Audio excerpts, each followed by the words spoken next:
Good morning, I'm Al Litman, Mayor of Mesquite. This morning's COVID-19 report is still at 19. Our community testing at the Archon building has completed 530 tests and received results back on 447 tests, with only 2 positives. As the weeks pass, I hear more and more of the frustration of trying to obtain unemployment compensation for those out of work for so long.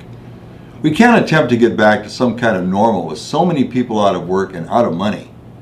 We can't expect our businesses to bounce back if there are no consumers because they can't afford to buy even the essentials. I listened to the Director of Employment, Training, and Rehabilitation attempt to answer questions as to what the department is doing to help so many out of work and out of money. The answers provided me with very little reassurance as to the capability of DETR. A number of questions such as, what do I do if I get an instant busy signal when I call the unemployment insurance call center? Provided the following answer. If you are getting a fast busy signal, they suggest you potentially borrow someone else's phone that has a different carrier. Think about the absurdity of that response. You are attempting to call early in the morning and you can't get through. You need to call a friend or relative, ask them if they have the same carrier or a different one. Of course, early in the morning they probably would tell you to come over later and use their phone. Of course, you may need to be on it for hours of trying to get through. You may need to do this daily. Another interesting question with a more interesting response was, my claim hasn't been approved yet. What steps should I take? The answer was, it's up to you, as if most people know what to do. The response, you should try and get in touch with us so we can assist you, is easier said than done. Back to borrowing somebody else's phone and starting all over again. I start to get stressed out just thinking about what goes on or what doesn't go on with unemployment.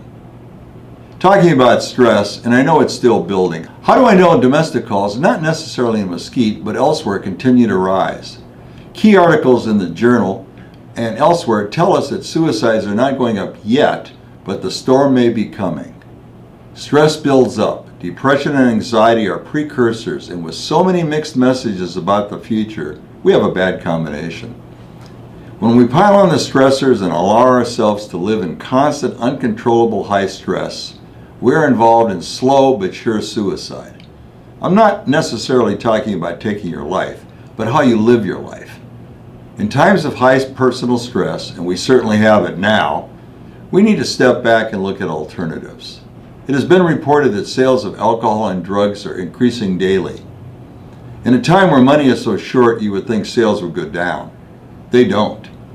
We can better deal with our stress if we recognize your stress reactions. So many people I talk to tell me they have low energy, exhaustion, sleep problems, headaches, upset stomach, and more. There are some behaviors that are triggered by stressful events that need to be stopped because they can not only harm your physical and mental health, but also make the situation worse for others. I mentioned increased dependence on alcohol and drugs, and with the casinos opening, abusive gambling. Other behavioral reactions to stress are blaming others, bullying, spreading rumors, and conspiracy theories.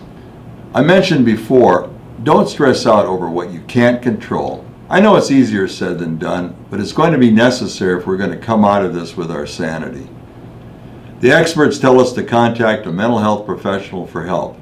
Very few of us can do that. At a time like this, if you could afford to see one, I'm sure the waiting line is extremely long. We need to take control of the situation and not depend on others for the answers. I'll continue to talk about this often.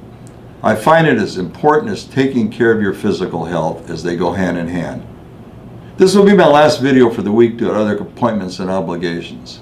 In the meantime, keep the faith. We will get through this. We are Mesquite strong. Thank you.